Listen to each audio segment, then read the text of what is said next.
Thank you so much for clicking on the video today. I hope you're doing well. You guys already know the deal.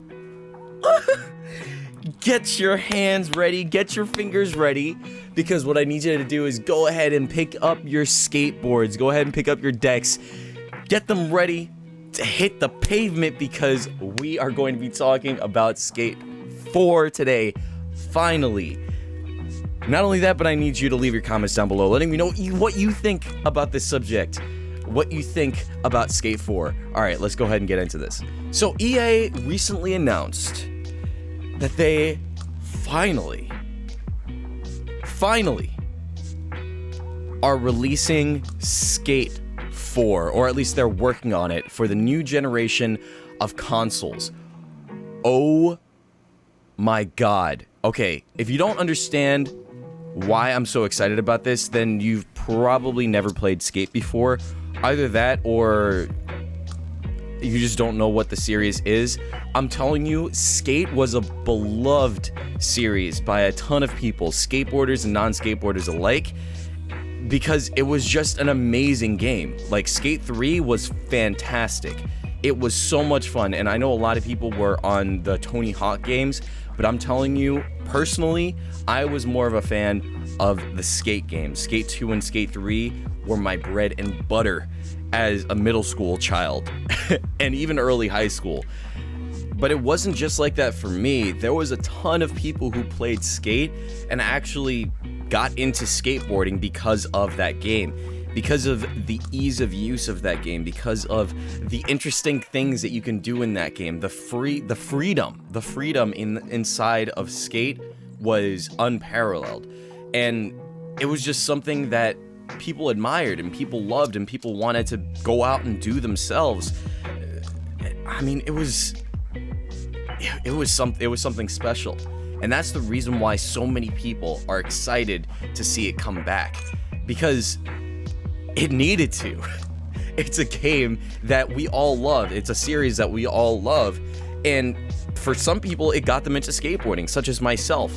I was always a kid that enjoyed, going out and like doing things, but sports and whatnot, but skateboarding was something that I never really even thought of, because I figured it would be too difficult until I started playing Skate. Once I started playing Skate, that's when my curiosity and my fascination with skateboarding really started. I'm not the best skateboarder even now. I could do a few tricks, but that's about it.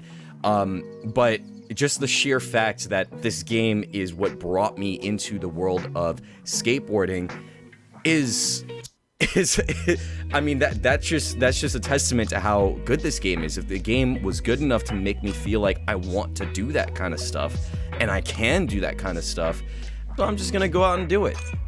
I think one of the main reasons why this game is more, I don't want to say more loved, but one of the reasons why this game this new installment is receiving so much hype, and also why the previous games were so well loved, is because there's difficulty in this game. Like, it actually takes some serious skill in order to be doing some crazy tricks, in Skate 3, inside of the Skate series, and I hope that they bring that over. For example, trying to do like a 360 nightmare flip down like a set of stairs, like, that's pretty hard, bro. You're gonna be doing that a lot. You're gonna be doing that hundreds of times before you actually get it, and it's so satisfying when you do. And I think that's one of the main reasons why people enjoyed the game, because the tricks were hard. Like, if you really wanted to do some insane tricks, they were difficult. It's gonna take you some time to get down, and that kind of parallels with real skateboarding.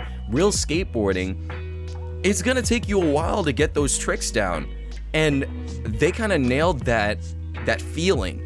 Obviously doing an ollie is easy, in Skate 3, and it's not really the easiest to do in real life at first. But once you master the ollie, every other trick becomes much more easy and much more accessible than before you do the ollie. So, and they really, I guess they got that. They got that feeling of a seasoned skater, someone who, who has been skating for a while, maybe who has a little bit of rust on their boots, but you know, they've been skating for a while. They know how to do an ollie easily, but they may not be able to do, you know, a nollie tray flip.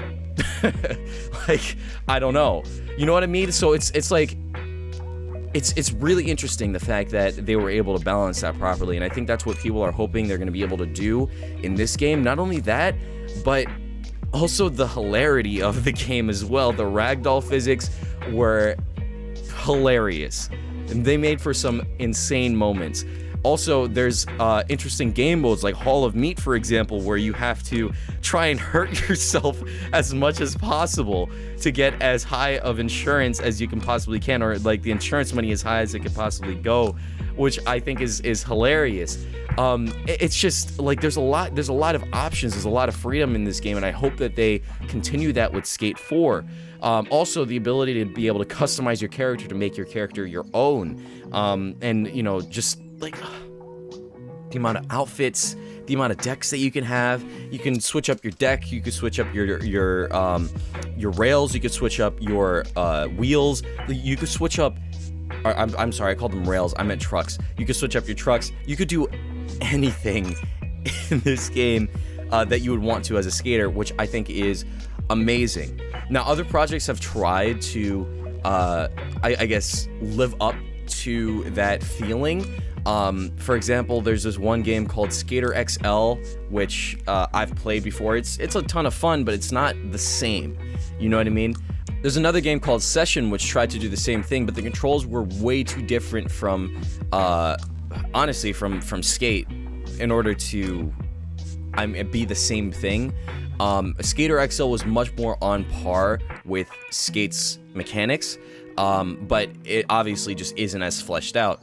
So the fact that there is now an official game that's coming out that is, you know, going to continue the Skate franchise is what I think has a lot of people excited. And also the fact that, to be honest, the reason why this game came out was because, or the reason why this game is going to be coming out is because so many people were asking for it. There were so many people hammering at EA to let the game go into development. Please, we need another installment. We need another one of these. Please, please, please, please. And eventually, we got it.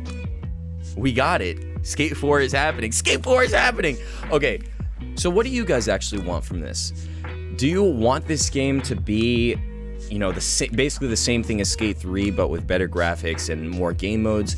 Or are you expecting something drastically different? Are you expecting for the mechanics to change? Are you expecting for the story to be significantly better? Are you expecting for there to be a bigger map? Are you expecting for there to be more hills, more ramps, more this, that, and the other, more skate parks? Are you expecting for there to be some interesting new mechanics, like maybe you remember how they had a system in Skate 3 to make your own skate park?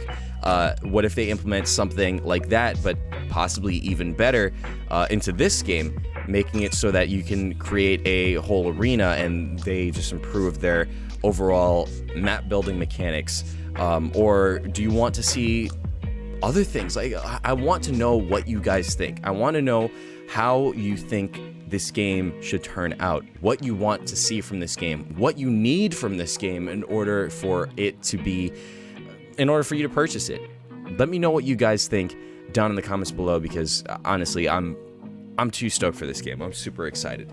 But beyond that, guys, that will be it for today's video. I hope you did enjoy. If you did, and you have already gotten to this point, if you've already gotten to this point and you haven't already subscribed, what are you doing? What are you doing? Go ahead and hit that subscribe button. I would really, really appreciate it. Not only that, but I would really appreciate it if you headed over to my Twitter. If you can, go ahead and drop me a follow on there. I not only post updates for whenever I go live on Twitch or whenever I post a new video, but I also just post a bunch of funny stuff on there. And also just discussion pieces and stuff like that. So if you want to interact with me more, Twitter is the place to go. And last but not least, make sure you go over to my Twitch. We have a good time on there. We mess around. We, you know, play a bunch of different games. We actually just finished Alien Isolation on Friday. That was insane. That last episode was crazy. I've never screamed so much in my life. But every Friday we play a horror game. Every Wednesday we play indie games. And the other 2 days I stream are Monday and Sunday, and those 2 days we kind of just do whatever. So if that sounds intriguing to you, head over to my Twitch channel. I hope to see you there. Beyond that, guys, that'll be it for today's video. I'll see you in the next one.